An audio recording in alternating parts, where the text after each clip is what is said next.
Bueno, vamos entonces ya en esta última parte a continuar hablando un poco sobre el proceso entonces ya de mantenimiento central y confiabilidad. Y aquí entonces lo que vamos a hacer es un pequeño resumen sobre las etapas más importantes del proceso de implantación de RCM.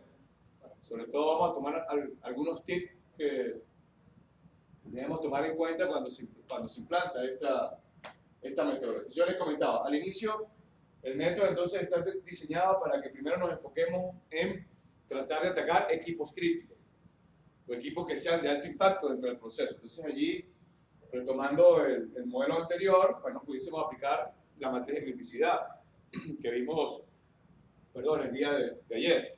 Una vez entonces que generamos esa lista de equipos críticos, bueno, se conforma ese equipo multidisciplinario y entonces básicamente ellos van a tener que cubrir estas etapas que están aquí.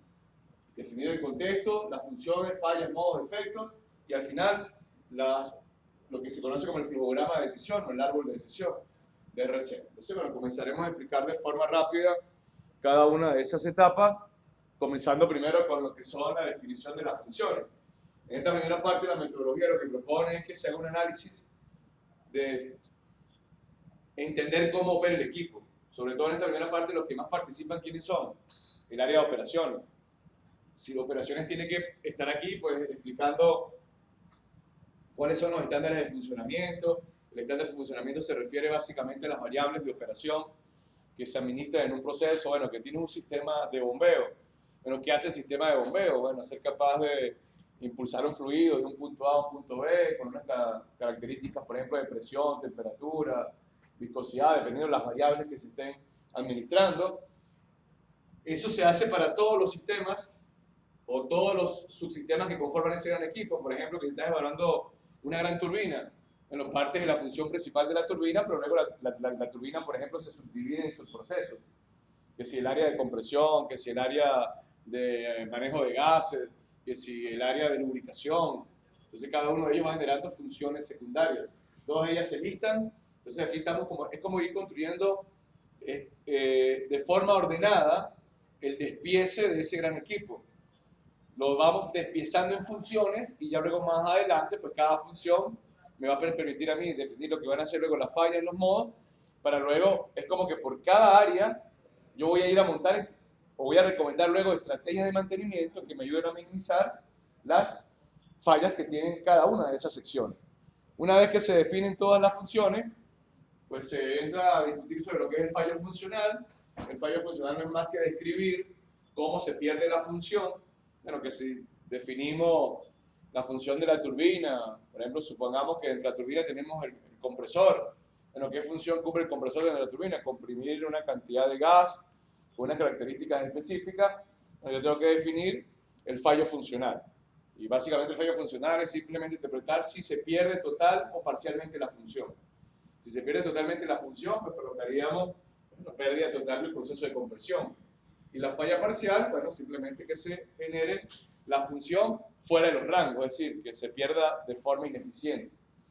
Esta parte teóricamente es bastante sencilla y de igual manera los que teóricamente participan en esta primera parte o los que tienen mayor participación es el área de operación, porque en esta primera parte se discute básicamente sobre procesos operacionales. Una vez que se definen todas las funciones y todas las fallas funcionales, entonces caemos justamente a los dos conceptos más importantes de la metodología, lo que es la definición de los modos y los efectos. En la parte de la definición de los modos, bueno, el modo se define como el componente físico que te hace perder o que causa la pérdida de la función. La intención sobre todo en esta parte es tratar de asociar un modo de fallo físico a el ítem mantenible. ¿Por qué? Porque yo les comentaba al inicio que el objetivo final de un procedimiento como RCM, ¿cuál es? Es ayudarnos a desarrollar la estrategia integral de mantenimiento de ese sistema completo. Entonces la idea es que yo pueda correlacionar luego los modos de fallos con los ítems mantenibles. El ítem mantenible entonces normalmente se define como el componente o la mínima expresión en la cual yo puedo montar una estrategia de mantenimiento, una estrategia de inspección. Entonces yo trato de cruzar ahora bueno, ese ítem mantenible con, bueno, o más adelante, perdón, lo voy a tratar de cruzar con la estrategia de mantenimiento. Bueno, que tengo el ítem mantenible, un sello, un acople, el rodamiento, el PLC, el instrumento, es decir, identificar el conjunto al cual yo le voy a ejecutar el mantenimiento y ese es lo que voy a llamar el ítem mantenible asociado al modo de fallo físico. Para el RCM, esta parte es la clave. ¿En qué sentido? El modelo está estructurado, está diseñado de tal manera que todos los modos de fallos que yo identifique acá y que yo defina consecuencias, en la parte final yo me voy a ver obligado a diseñar o a proponer alguna estrategia de mantenimiento. Entonces, si en esta etapa, pues yo o el grupo de trabajo obvia o deja de incluir modos de fallos que sean importantes dentro del proceso, entonces ¿qué va a pasar en la parte final? No voy a poder justificar ningún plan, porque el RCM, esa es su lógica. A todo modo de fallo, yo le tengo que generar, o tengo que generar la discusión de estrategias de mantenimiento. Sobre todo en esta etapa, es fundamental traer a quién.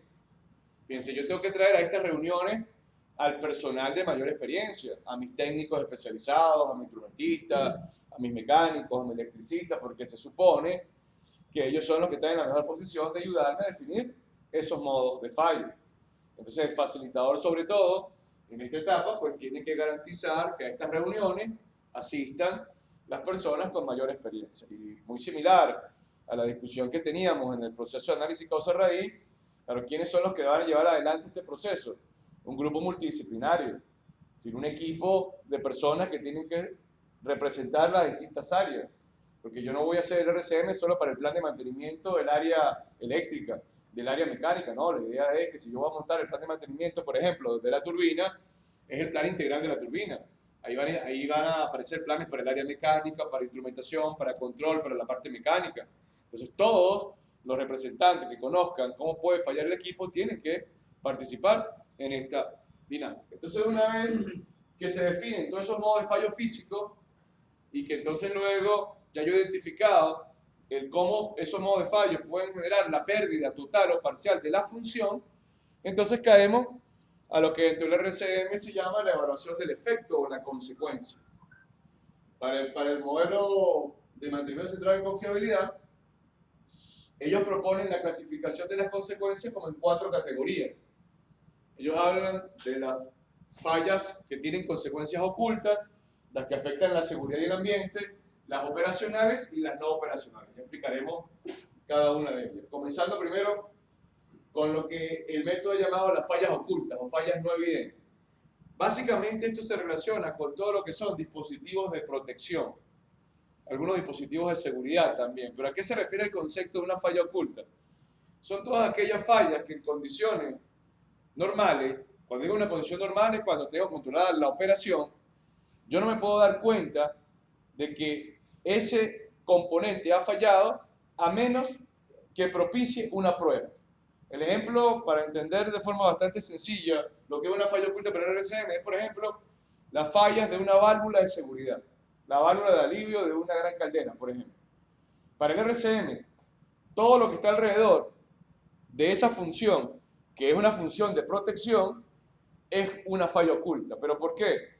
Porque en condiciones normales es, supongamos que tenemos la caldera trabajando a la condición de presión normal. ¿Cómo nos damos cuenta nosotros en ese momento, cuando no necesitamos la válvula de seguridad, que esa válvula está disponible para cumplir su función? ¿Qué deberíamos hacer? ¿O qué harían ustedes en este caso? Claro, hacer una prueba. Fíjense, mientras nosotros no propiciemos la prueba, no sabemos a ciencia cierta si esa válvula está o no disponible. Insisto, en el escenario de condiciones normales. ¿Pero por qué? Porque ese dispositivo no actúa en condiciones normales. Ese dispositivo actúa ¿cuándo? Cuando se genere la sobrepresión. Entonces, todo lo que hay detrás de ese tipo de dispositivos para el RCM son fallas ocultas. ¿Pero por qué? Porque la estrategia de mantenimiento tiene que ser diferente a la de un equipo que trabaja en condiciones normales. Por ejemplo, una válvula de control que está continuamente modulando, abriendo y cerrando en un proceso, bueno, no en un proceso de seguridad, sino, por ejemplo, en una tubería, Tienes una válvula que entonces tú estás abriendo y cerrando, bueno, para que dé paso o restrinja el fluido. Fíjense, esa válvula, ella te está dando evidencia. Es más, tú puedes hasta calcular el número de aperturas y cierres. Y entonces tú tienes indicios o tienes evidencia que te permitan, por ejemplo, calcular deterioro, desgaste. Por ejemplo, tienes, qué sé yo, una pistola termográfica, te puede ayudar a evaluar pases en puntos calientes. Entonces, esas fallas de la válvula ahí son evidentes. Y tú puedes generar una política de mantenimiento bajo esa evidencia. En cambio, la válvula de alivio de la caldera, tú la tienes allí, ella no está modulando continuamente. Es más, la idea es que nunca la utilicemos, que nunca la necesitemos. Entonces ella está allí esperando. Entonces el plan de mantenimiento de ese dispositivo no puede ser el mismo que el de una válvula que actúa continuamente. ¿Por qué? Porque es justamente ese concepto. Yo espero que se genere la desviación, pero si yo no he probado esa válvula, entonces yo no sé si va a funcionar o no. Y eso no solo aplica para, bueno, estoy tomando el ejemplo de una válvula de alivio de seguridad de una caldera, pero si ustedes analizan, todos los dispositivos de protección, todos los sistemas de shutdown, tienen esa característica, una alarma.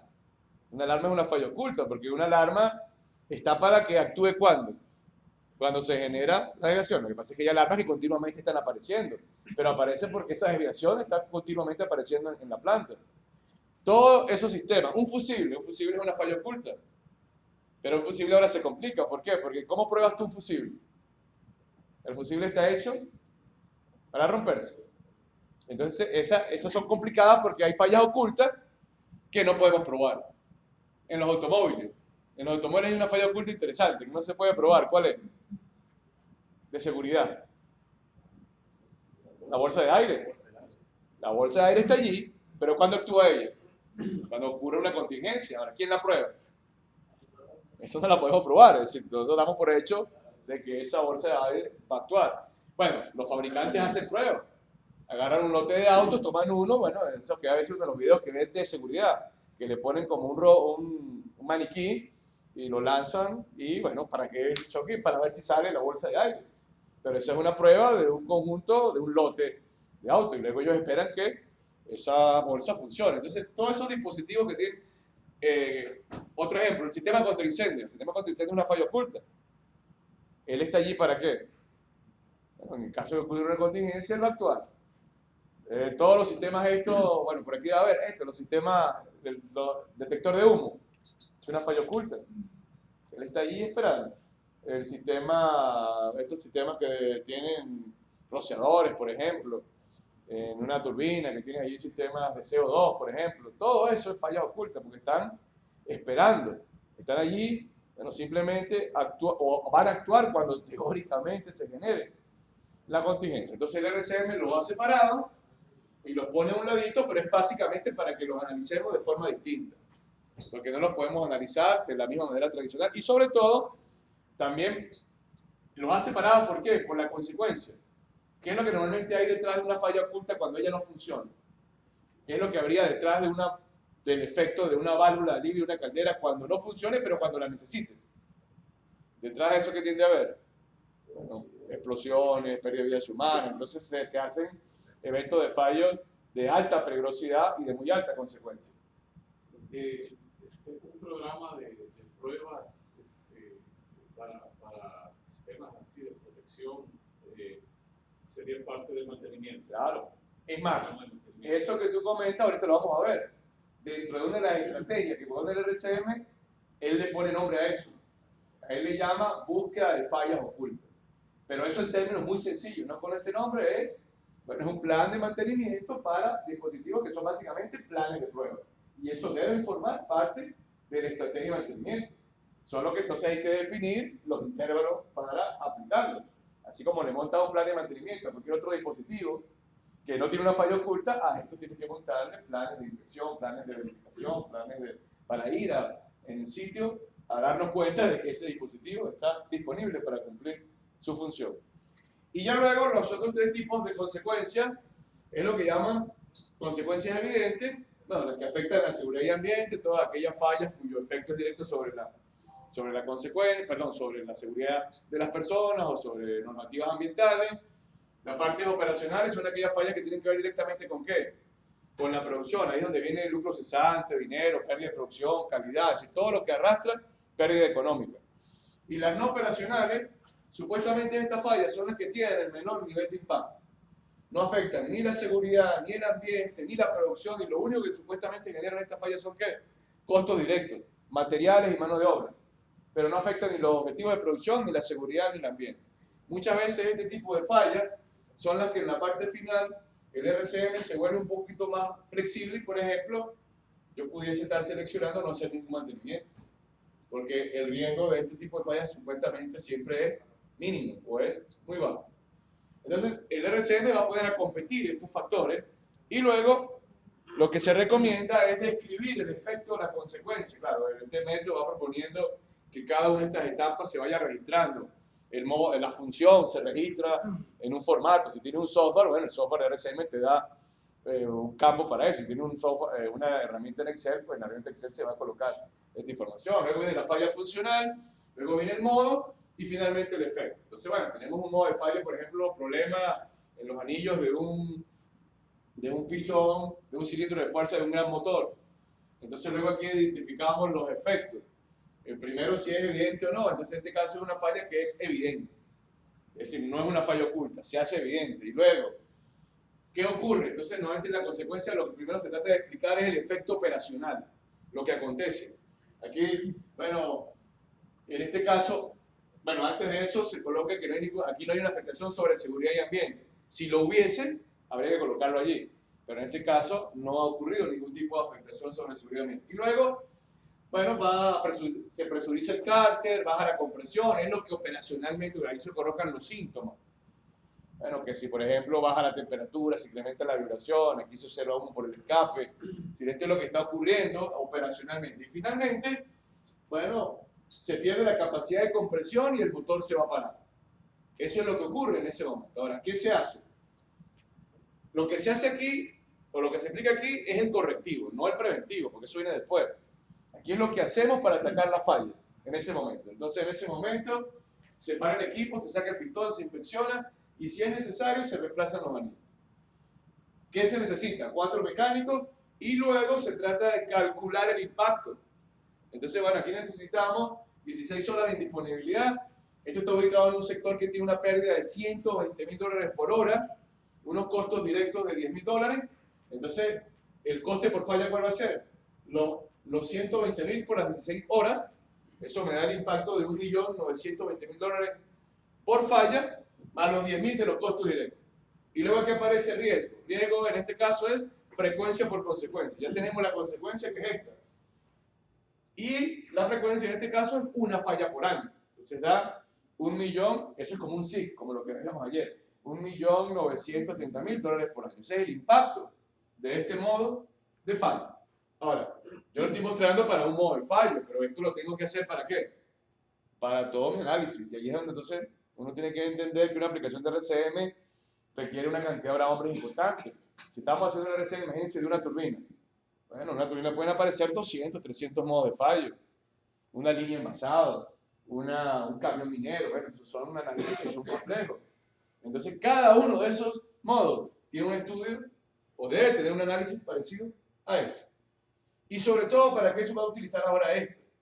Porque esto ya es la cuantificación del efecto de la falla. Si nosotros tenemos entonces ahora calculado el efecto de la falla, ¿para qué nos va a servir eso? Entonces imagínense ustedes que ustedes han logrado hacer el RCM. Yo voy a poner aquí códigos. Estos códigos son modos de fallo. El X, el Y, el S. Por ejemplo, el X es los problemas en los anillos. El Y es otro componente. Entonces a cada uno le hice ese estudio. Y voy a colocar aquí el resumen. La pérdida por riesgo anual equivalente. Entonces, bueno, este fue de $1.930.000 por año. El segundo, por ejemplo, qué sé yo, $750.000 por año. El que hemos llamado S, aparece, por ejemplo, esto, $5.500 por año. Es decir, y esto aquí sería hasta el modo de falla suelo. Todos los modos de fallo evaluados en mi RCM. Ahora, ¿esto para qué va a servir? En la parte final, esta parte es con la que se concluye el análisis muy efecto de falla. Ahora yo voy a tomar el modo y el efecto y voy a ir a la parte final del proceso de RCM. Ahí yo voy a tener que discutir qué hago para evitar la falla. Porque esto que he colocado aquí, perdón, esto que he colocado acá, esto es lo que hago, pero para reparar la falla inmediatamente. Yo aquí todavía no estoy hablando de lo que debo hacer para anticiparme. Eso es la última parte del RCM. Entonces, en esta parte ahora, como ya yo tengo este valor, por ejemplo, estoy agarrando el modo de fallo X. Entonces, cuando yo en la parte final ahora, yo me ponga a discutir qué voy a hacer desde el punto de vista de mantenimiento para evitar la falla. Claro, lo primero que voy a tomar como referencia, ¿qué es? La pérdida. Esta es la oportunidad que me da un buen plan de mantenimiento. Es decir, si yo aplico un buen plan de mantenimiento que me ayude a anticiparme la falla, ¿qué es lo que estoy evitando? Este valor. Entonces, cuando en la parte final, por ejemplo, ¿no? Que vamos a tratar de justificarle una actividad de mantenimiento, por ejemplo, por condición, un predictivo. Pero resulta que no tenemos la herramienta en la planta, que tenemos que subcontratar el servicio. No, que subcontratar el servicio es muy costoso, por ejemplo. Ah, pero ¿contra qué lo está comprando? No, que traer a la persona, por ejemplo, un equipo rotativo en el área de rodamiento, que voy a subcontratar el servicio de un análisis de vibración. Y entonces resulta que, bueno, estas personas cuando yo las subcontrato me cuestan, por poner un número, $5,000. Claro, yo no vine para un rodamiento, teóricamente vine para hacerte una ruta. Pero imagínense que este fuese un único componente que genere esa pérdida. Entonces la idea es que usted ahora ponga en una balanza. Ah, bueno, pero tú vas a invertir $5,000 en una actividad predictiva, ¿para qué? Para evitar una falla de ¿cuánto? De $1,930,000. ¿Se justifica? Claro. Es más, luego, eso es visto de forma individual, pero resulta que tú no lo vas a hacer una sola vez. No, yo voy a contratar un servicio anual de mantenimiento predictivo para evitar esta falla. Supongamos que, bueno, el experto en vibraciones analiza lo que hay detrás de ese modo de fallo y él recomienda que esto, por ejemplo, habría que como mínimo tomar una medición una vez al mes. Entonces, en realidad, ese servicio lo voy a contratar 12 veces al mes. Entonces, ¿sería cuánto? 12 por 5,000, 60,000. Bueno, pero de igual manera, usted va a invertir 60,000 para evitar ¿cuánto? Una pérdida de $1,930,000.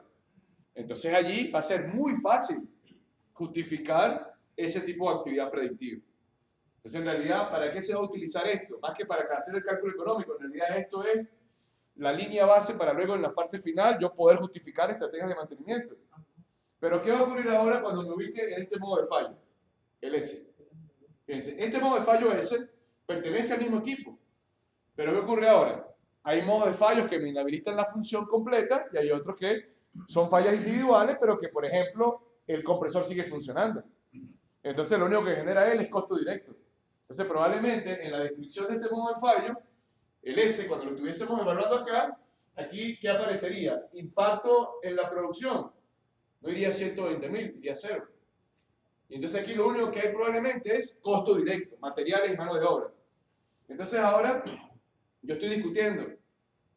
Vamos a justificar un predictivo. Oye, pero el predictivo te cuesta $4,000 y la falla te cuesta 5,000. Alguien pudiese decir, bueno, pero vamos a ahorrar 1,500, es cierto, pero la pregunta es, ¿justifica tanto esfuerzo de predictivo allí? Probablemente no.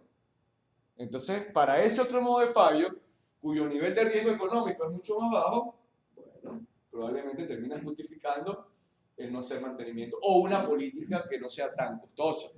Entonces, esta parte del RCM, yo insisto, esta es la parte más interesante del método. ¿Por qué? Porque esto que se calcula acá, como efecto o consecuencia, es lo que va a pasar en la parte final, hacer que el criterio de toma o el factor que te va a ayudar a generar el criterio de toma de decisiones para establecer qué mantenimiento justificamos y qué mantenimiento no se justifica. En la medida que los modos de fallo que evaluamos acá generen un nivel de riesgo muy alto, pues ahorita lo vamos a ver, el RCM con su modelo de estrategias de mantenimiento me va a llevar a que yo trate de justificar muchos planes de mantenimiento, pero se justifican fácilmente. Y en la medida entonces ahora que yo tengo modos de fallo, que el riesgo comienza a bajar o a ser mínimo, entonces el RCM se vuelve agresivo. ¿Agresivo qué? Bueno, te va a ayudar a que tú abras los planes de mantenimiento o que no justifiques planes, porque podemos llegar a eso, a decidir no hacer ningún plan de mantenimiento. Entonces, esta parte, nosotros insistimos, es el punto neurálgico del método. Si el grupo de RCM logra definir bien esos modos de fallo y evaluar el efecto y la consecuencia, bueno, tiene un porcentaje muy alto de éxito en la parte final. Porque la estrategia de mantenimiento simplemente lo que nos va a ayudar es a seleccionar una estrategia que minimice el riesgo. Y justamente, entonces, bueno, después que se hace todo este análisis de muy efecto de fallo, pues caemos en la parte final del proceso de RCM, que es ahora generar la discusión sobre las estrategias de mantenimiento. En términos generales, el RCM propone lo que llama las tareas proactivas o preventivas y las reactivas. Dentro de las proactivas, bueno, en términos generales, él plantea este tipo de estrategias, lo que llama las tareas por condición, lo que llama las tareas de recondicionamiento y sustitución, y búsqueda de fallas fue la pregunta que tú me hiciste. Esas tareas para fallas ocultas, donde yo tengo que hacer pruebas o inspecciones que deben formar parte del plan, el RCM aquí las llama búsqueda de fallas ocultas, pero eso no es más que una prueba o una inspección a esos dispositivos. Las tareas por condición es lo que ustedes comercialmente conocen como el mantenimiento predictivo.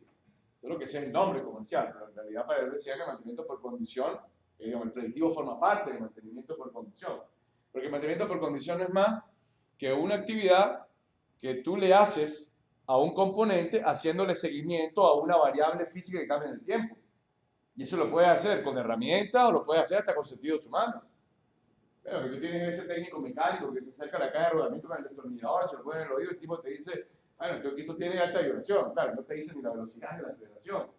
Pero ¿cómo ha llegado esa persona a generar o a distinguir que hay alta vibración? No, bueno, tiene 20 años escuchando el rodamiento y sintiéndolo. Pues. Entonces él ha generado un patrón basado en los sentidos humanos. Él se convierte, ya no de esta manera, él es como una máquina predictiva ambulante. Que la tienes allí, claro, en el buen sentido de la palabra. Si tienes ese tipo de mecánico, bueno, tienes que aprovecharlo, porque ellos son los primeros que te pueden ayudar a detectar fallas. Ahora, no todos los mecánicos tienen esa habilidad.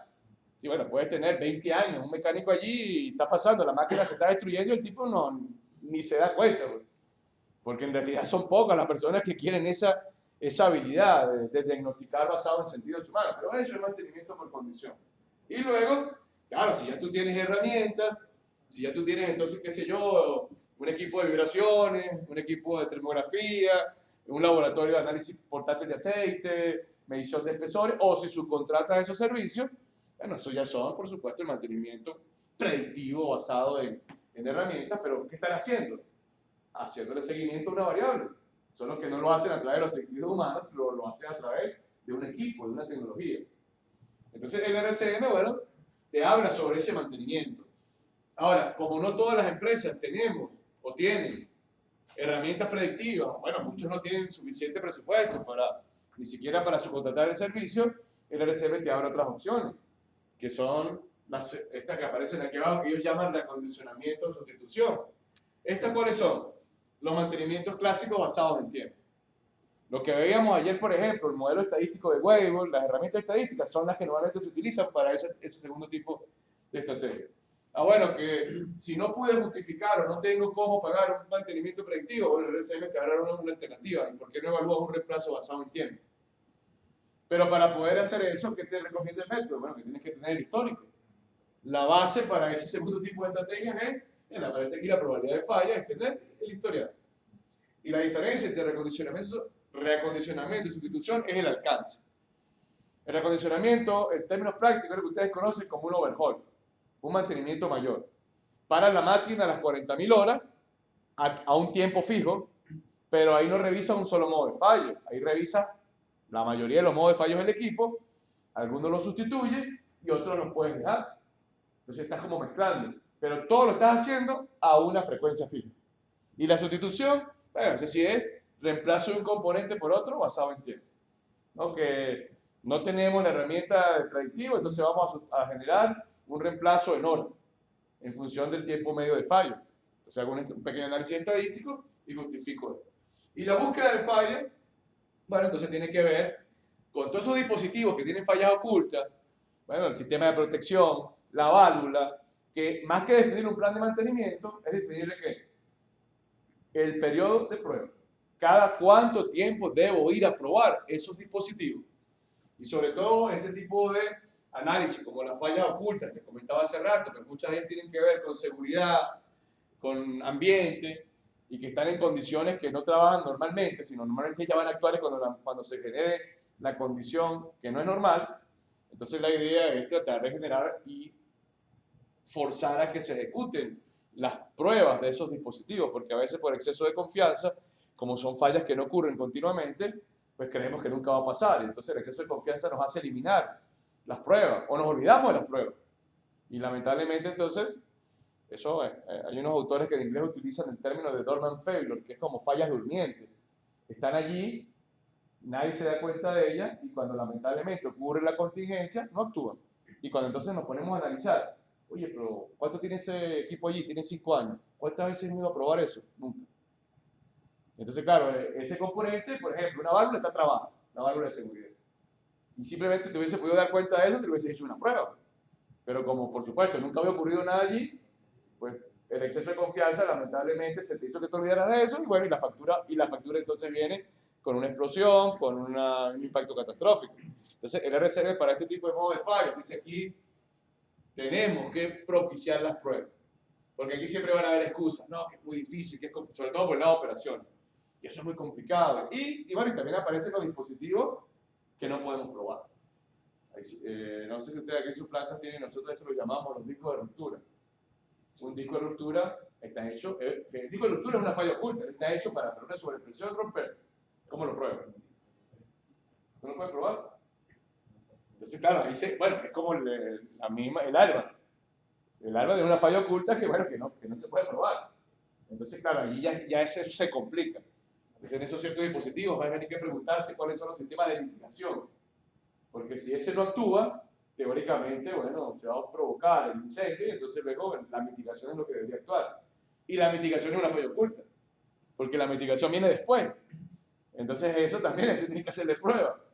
Es un concepto que a veces se complica, sobre todo en sistemas donde tienen muchos equipos de protección asociados, bueno, a procesos que son de alto nivel de peligrosidad, una gran caldera, una gran turbina, un sector petroquímico. Bueno, allí hay una cantidad muy grande de dispositivos que tienen esta función.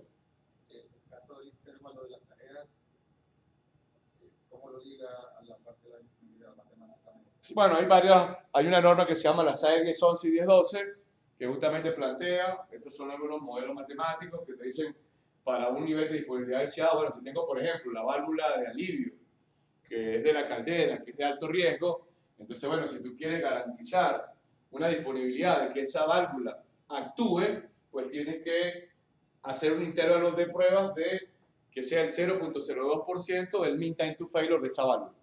Entonces, como que te diga, bueno, la válvula viene para 50.000 horas, calculas el 0.02%, eso te da un valor en horas, y para garantizar supuestamente, matemáticamente, un 99,9%, bueno, sería ese valor, te va a dar por tus 100 horas. Entonces, si quieres garantizar menos disponibilidad, pues lo que es que el intervalo se abre. Entonces, por ejemplo, si esto fuese una válvula de seguridad cuyas pérdidas son de $1 millón, pues yo quiero garantizar que esa válvula actúe. Entonces, para garantizar que esa válvula actúe, tengo que estarla probando continuamente. Entonces, me tendría que ir y multiplicar este 99,9 por el mean time to failure de diseño. Y ese resultado sería el tiempo mínimo recomendado según este modelo. Esta no es la única ecuación, esta es una propuesta, pero hay otra ecuación. Hay uno que calcula lo que llaman el tiempo medio de inspección de una falla oculta, que también sale en esa norma, que son básicamente ecuaciones matemáticas para dispositivos de protección. Pero sin aplicar un modelo matemático, porque a veces estos modelos, cuando los calculamos, como son muy conservadores, nos dan valores muy pequeños. Entonces, a veces eso es impráctico en el sentido, oye, pero voy a tener que estar cada 15 días probando. Entonces ya hay un equilibrio entre la operación y estos autores también de RCM lo que sí recomiendan en términos generales, sin meterse con la ecuación matemática, es que como mínimo una vez al año usted debería garantizar un protocolo de pruebas para sus dispositivos de protección. Si le quiere meter un modelo matemático, normalmente se le va a dar menos de un año. Pero como mínimo, usted no debe pasar más de un año sin probar los dispositivos de protección. Entonces, que ya sea como una especie de política de seguridad para la empresa, que al menos una vez al año, bueno, vas a generar, así como tienes un overhaul, así como tiene planes de mantenimiento, bueno, vas a tener planes de revisión de dispositivos de protección al menos una vez al año. En nuestro caso particular, que operamos 6 meses al año, Claro, ustedes tienen una zafra.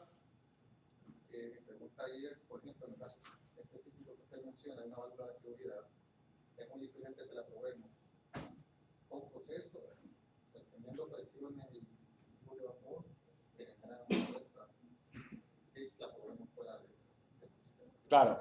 Entonces, aplicaría el concepto de que la probemos en época de mantenimiento cuando no hay. Es que, fíjate, ahí depende del tipo de caldera que ustedes tengan, porque las calderas de nueva generación tienen la versatilidad de que tú puedes hacer una prueba en línea en condiciones reales. Digamos que tú puedes, son de estos sistemas que tienen una válvula doble, tienen un bypass, entonces tú generas con la misma caldera el vapor de sobrepresión y entonces haces la prueba en línea, que eso es lo mejor. Pero si tienes una de estas calderitas de vieja generación, no, esa calderita no tiene ese sistema. Es más, esas calderitas no se pueden probar allí, porque nadie va a poner la caldera a trabajar en una condición de sobrepresión. Entonces, ¿qué es lo que se hace con esa valvulita? Esas valvulitas se tienen que bajar y bueno, me imagino que aquí en El Salvador también es lo mismo, hay lo que se llaman los talleres certificados, porque no, eso no lo hace cualquiera, tiene que ser un taller certificado porque eso es una prueba de protección, entonces es un banco de pruebas. Esa válvula la baja, la llevas al banco de pruebas y el banco de pruebas te hace la simulación con condiciones teóricamente reales. Y entonces, si ella actúa o no actúa, pues ahí se toma, hay un ente certificador y luego esa válvula viene con una estampa, por ejemplo, ASME, y entonces luego la coloca y está certificada. Es decir, esa es la prueba que teóricamente le debería hacer a la válvula. ¿Y esa en qué momento sería? Bueno, en el caso de ustedes, al finalizar la zafra. Claro, al finalizar. Ustedes tienen esa ventaja, que tienen una zafra de 6 meses, 7 meses, y tienen, bueno, y tienes posibilidad de meter entonces una prueba sin afectar tu proceso. Pero ahora, si estás hablando, por ejemplo, de una refinería, que tiene la misma caldera, pero no tienes una zafra, tú tienes que, en un periodo de tiempo dentro del año, meter la prueba. Y esa prueba te va a inhabilitar, si es la caldera de vieja generación, te va a inhabilitar esa caldera. Y si no tienes, por ejemplo, sistema redundante para generar electricidad, bueno, son megavatios que si estás utilizando la caldera para generar, pues lo tienes que comprar en el mercado. Entonces esas paradas te van a generar a la vez pérdida de producción. Pero en el caso de ustedes, entonces tendría que aprovechar la zafra para hacer esa. Así que como mínimo, cada vez que termine la zafra, ustedes tienen que hacer la prueba de verdad para prepararse para el próximo ciclo de ¿Cómo? Bueno, ASME tiene una norma. Lo que pasa es que tendría que usted tener certificado la caldera bajo código ASME. Y entonces hay una sección de ASME que tiene un código para caldera que ahí tiene la norma de verificación de prueba. Habrá que buscar el número. Pero tiene que tener eso, tiene que tener esa caldera certificada bajo el código de diseño de ASME. Ok. Una vez entonces que se ha generado la discusión sobre la estrategia de mantenimiento, el RCM ha diseñado lo que llaman ellos un árbol de decisión, un flujograma de decisión. Que esto no es más, cada cajita de esas lo que son las estrategias de mantenimiento. Y las proactivas, porque luego habla de las reactivas. Las proactivas eran las 3 que mostramos hace rato, las tareas por condición, recondicionamiento, sustitución. Y luego el RCM propone en la parte final lo que llaman tareas reactivas, pero que esas no son tareas de mantenimiento. ¿Tareas reactivas qué es?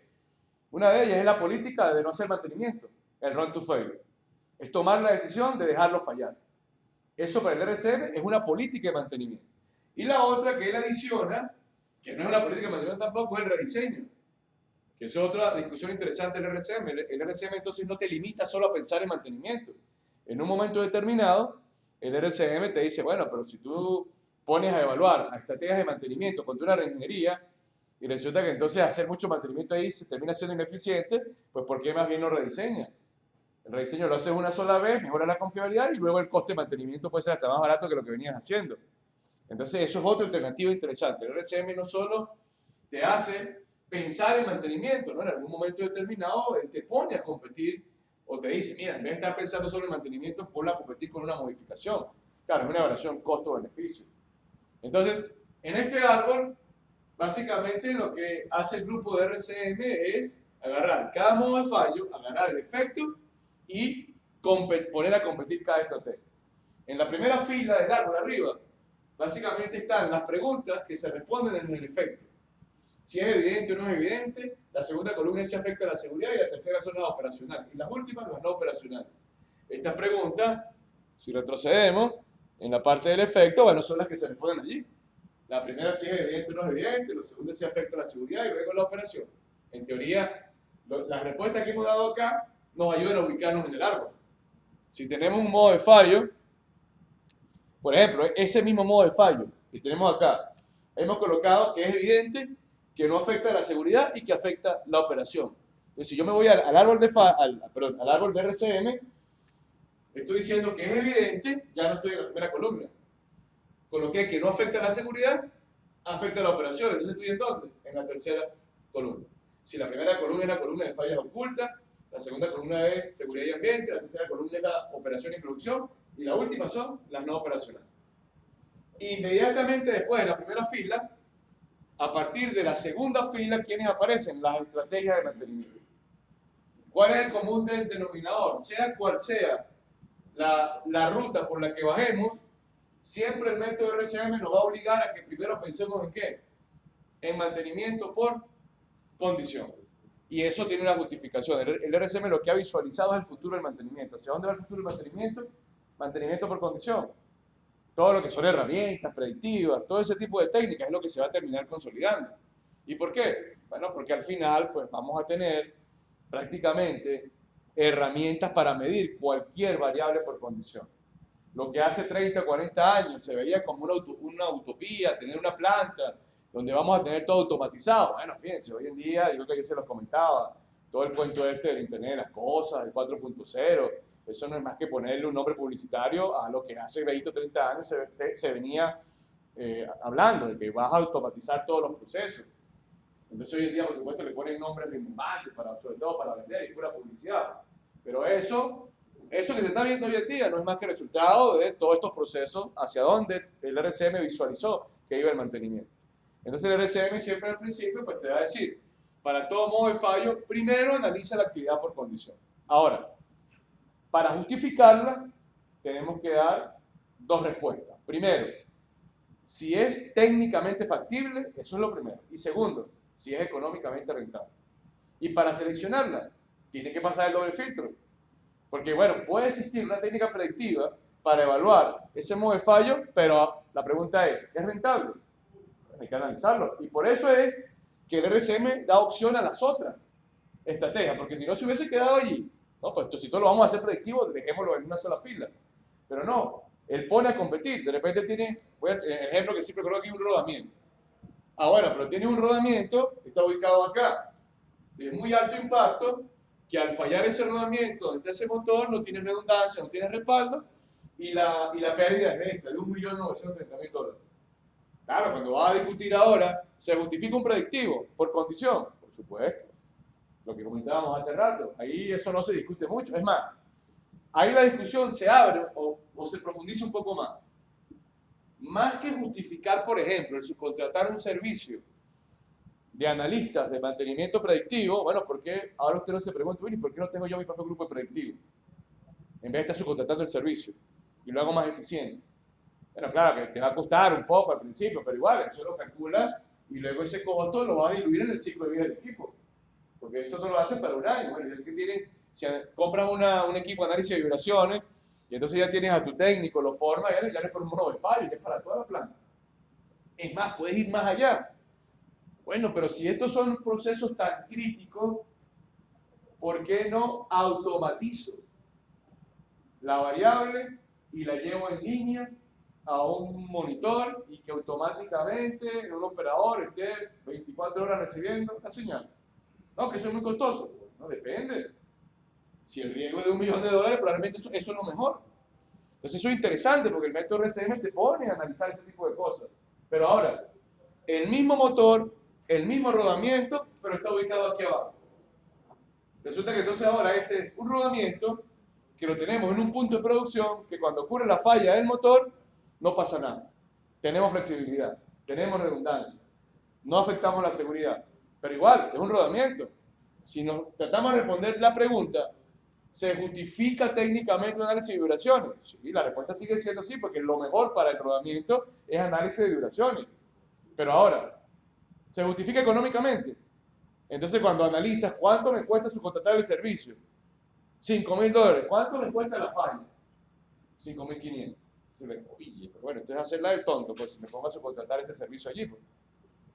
Entonces allí no, allí la idea, porque bueno, que te venden la técnica predictiva, no, tienes que comprar a todo rodamiento y que hacer liberaciones. No.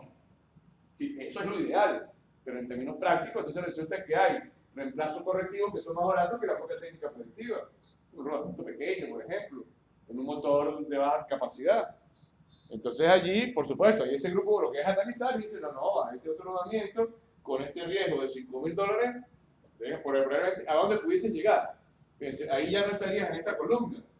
Si no hay afectación operacional, sería la última columna. Y probablemente, ¿a dónde llegaríamos allí? A lo que aquí el método RCM llama no realizar ningún mantenimiento.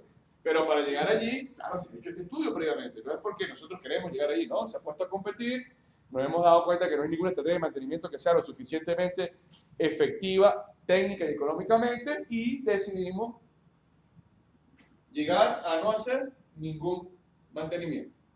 Entonces, al final, el RCM, ¿qué es lo que está haciendo?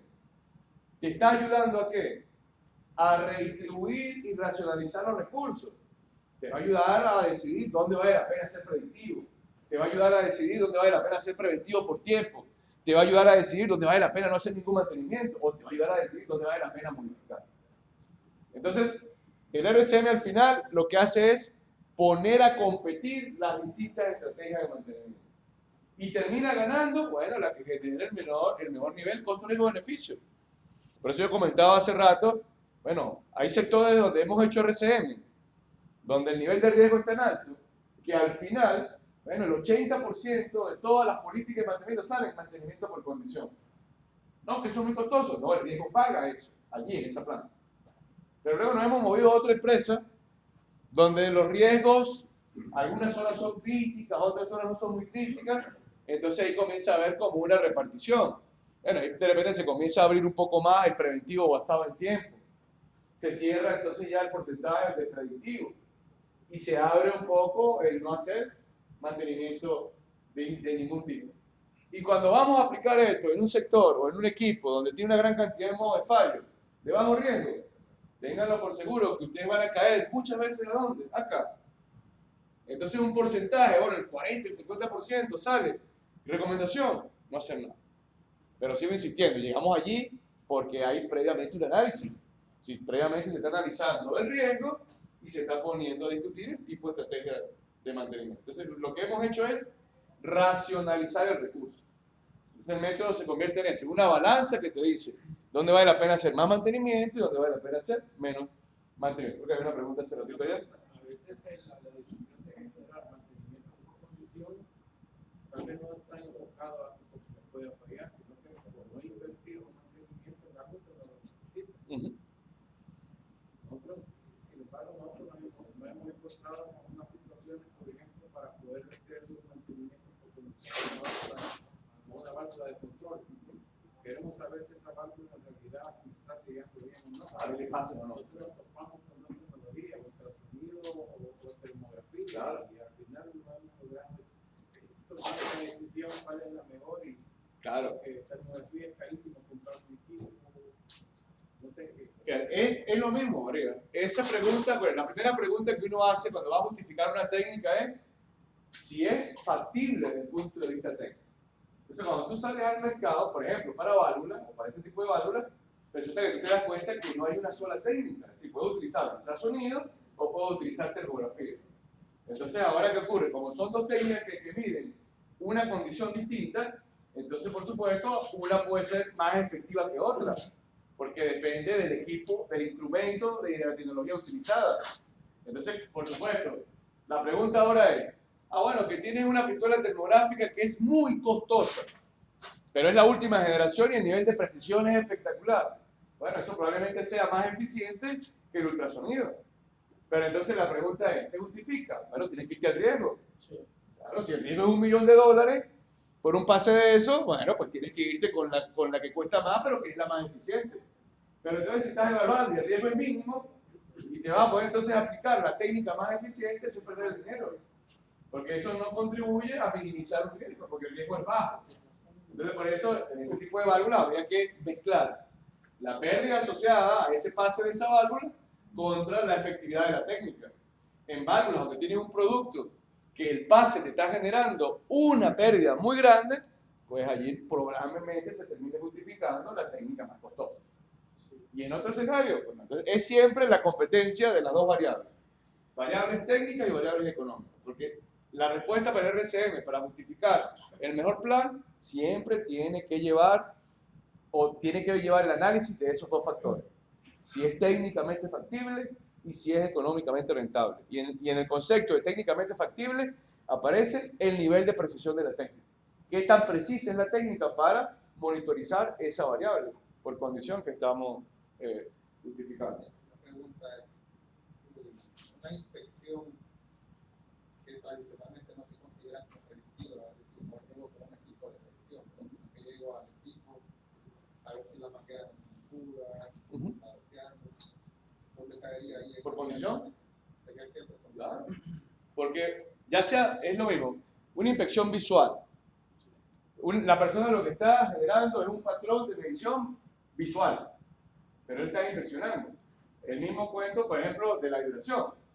Esta persona que se va con el destornillador y se lo pone en la caja de rodamiento, eso es una técnica por condición, basada en sentidos humanos. Y la otra es que tiene el equipo para medir, bueno, tiene un lápiz de estos de vibraciones, eso es una técnica por condición basada en un equipo de vibración. Y que tiene el sensor midiendo en línea la aceleración y la velocidad, eso es mantenimiento por condición, pero basado en un equipo totalmente automatizado. Entonces, todas esas técnicas por condición, ya sean rutinas de inspección visual, son técnicas por condición. Ahora, ¿qué es lo que va a ocurrir allí? Que por supuesto, una técnica de inspección visual, el nivel de efectividad probablemente no es muy alto.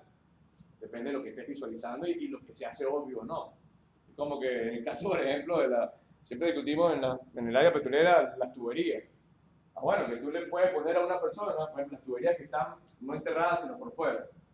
Y que tú le puedes decir a una persona, mira, pásate por allí, camina al lado de la tubería y dale una inspección visual. Y dale un chequeo. ¿Para qué sirve eso? No digamos que para nada. Pero eso es una inspección visual, está catalogada por entidad por condición. Ese recorredor que va a estar viendo allí, pero no es lo que es evidente nada más. Pero ahora, eso lo va a contratar contigo. Bueno, que ahora voy a ir y voy a tomar medidas por ultrasonido para ver el espesor del tubo. Por supuesto, eso es mucho mejor que eso. O que voy a agarrar y voy a meter un robot que es electromagnética dentro del tubo. Bueno, y el robot ahora sí, el robot me mide adentro espesores, soldadura, me mide deterioro y aparte me hace un flow scanning desde el tubo. Eso es lo mejor. Pero, ¿qué costo? Bueno, ya te cuesta $1.000.000 y la inspección visual, el técnico ahí está todos los días recorriendo. No, probablemente no detecte nada, pero es una técnica. Entonces, ambas o las tres técnicas tienen distinta factibilidad desde el punto de vista de la certeza. La asertividad va a ser muy distinta, pero son técnicas por condición. Entonces, el RCM en esta parte, en resumen, ¿qué hace? Tenemos que agarrar cada modo de fallo y pasarlo por este filtro. Entonces, al final, ¿qué es lo que vamos a obtener? Bueno, algunos modos de fallo a los que les justificamos preventivo, por tiempo, sustitución, a otros que les justificamos por condición, o análisis de migraciones, análisis de topografía, y algunos, bueno, le vamos a terminar justificando, por ejemplo, el no hacer nada. Y en casos particulares, en algunos se pudiese generar la discusión sobre el rediseño. Entonces, al final, el árbol de decisión simplemente es una guía. Pero ¿qué es lo que hay detrás del modelo de decisión para definir el plan de mantenimiento? Análisis de riesgo. Porque lo que está es en función de la consecuencia de cada modo de fallo, pues tú tienes que tener ahora un criterio para seleccionar la estrategia de mantenimiento. Insistimos nosotros tratar de llegar a este nivel donde se hace el cálculo cuantitativo. Pero de igual manera, si a ustedes se les hace muy difícil conseguir información para calcular el riesgo en términos económicos, ¿qué pueden ustedes hacer allí? ¿Cómo pueden sustituir este proceso? La misma matriz de criticidad, pero a nivel de modo de fallo. La misma matriz de ayer, en vez de poner a competir los equipos, ¿qué ha ocurrido ahora? De esa matriz que ustedes utilizaron ayer, salió, por ejemplo, el motor crítico. Ahora que vienes e insistes con RCM, el RCM te obligó a despiezarlo en modo de fallo. ítem mantenible. Entonces ahora agarra esos ítems mantenibles y ¿qué hace? Lo metes en la matriz. Claro, tienes que hacer ahora ajustes, porque ahora la pregunta no es sobre el equipo, la pregunta es sobre cada modo de fallo. Pero al final el uso es lo mismo. ¿Qué vamos a obtener entonces al final? En vez de tener una lista jerárquica de equipos, tenemos una lista jerárquica de modos de fallo. Entonces resulta que el motor generó 40 modos de fallo y bueno, y en ese mapa de criticidad quedaron 10 modos de fallo críticos, 20 semicríticos y otros no críticos. El mismo criterio, en vez de, ahí no tendríamos el valor económico. Ahí lo que tenemos es un código, C, crítico, M, media criticidad, pero con la misma intención. Cuando llegamos entonces a la parte final a montar el plan de mantenimiento, pues lo que tiene el código C, que son de alta criticidad, bueno, son los que yo tengo que tratar de garantizar estrategias de mantenimiento que eviten la falla. Ahora, ¿cuál va a ser la diferencia entre ese modelo y este? Que ese modelo no te da sensibilidad económica. En cambio, este ya, si lo calculas económicamente, directamente puedes calcular el potencial ahorro y lo que puedes proteger. Allá no, allá simplemente es un valor cualitativo, pero es otra alternativa. Si no tienen datos para llegar a este nivel de detalle, bueno, pueden utilizar la matriz de criticidad, pero a nivel de modo de fallo. Esas son dos alternativas que se plantean para estos procesos de análisis de RCM. Y finalmente, bueno, la idea, después que se ha montado todo este proceso de RCM, es terminar generando indicadores para evaluar el desempeño. Fíjense que aquí aparecen los mismos indicadores que discutíamos ayer, pero ahora aplicados a RCM. ¿Qué vamos a medir? Bueno, normalmente después que se aplica RCM se genera la discusión de un antes y un después. El antes es antes de la aplicación de RCM. ¿Qué debería hacer yo allí? Agarrar y medir el mean time to failure, el tiempo promedio fuera de servicio y la disponibilidad. Pero esto lo voy a hacer antes. Es decir, que supongamos que yo comencé a hacer RCM el 1 de agosto del 2015 y las acciones comenzaron a ejecutarse en noviembre. Antes de ese mes, por ejemplo, al menos 1 o 2 años antes, ¿qué voy a calcular yo? Estos indicadores antes de la aplicación. Voy a agarrar, por ejemplo, el mean time to failure de los últimos 2 años, el mean time to repair y la disponibilidad. Y bueno, eso lo anoto. Y después aplico el método RCM, tengo que esperar que se asienten las actividades, probablemente le decir que tengo que esperar de 6 meses a 1 año para que se apliquen los nuevos planes. Y después que he implantado y aplicado, ¿qué hago? Vuelvo a medir el mismo indicador. Entonces, ¿qué debería ocurrir ahora? El TPO, después de haber implantado RCM, ¿hacia dónde debería moverse?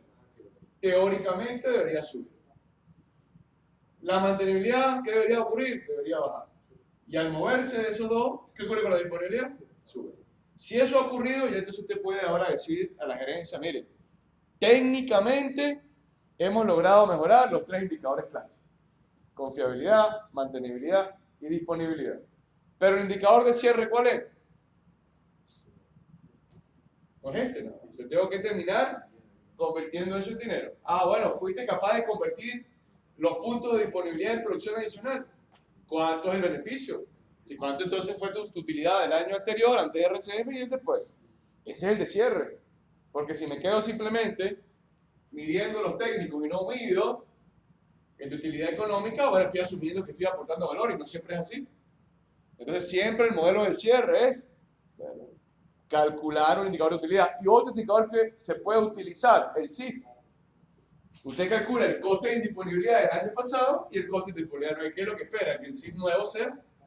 No, ya de esa manera, pues la idea es que usted esté capitalizando ese ahorro que está generando ahora por menos coste por indisponibilidad. Siempre se recomienda aquí el proceso de cierre de esta parte de RCM, pues está asociada con ¿qué? Con la mezcla de indicadores técnicos e indicadores de utilidad económica. No limitarnos simplemente a calcular el indicador técnico y asumir que damos por hecho de que después de aplicar RCM vamos a aportar económicamente. No, la idea es que eso se mida en términos de valor económico y ahí sí podamos entonces decir a ciencia cierta cuál ha sido el beneficio real de una implantación de RCM. Ok, con esta parte básicamente finaliza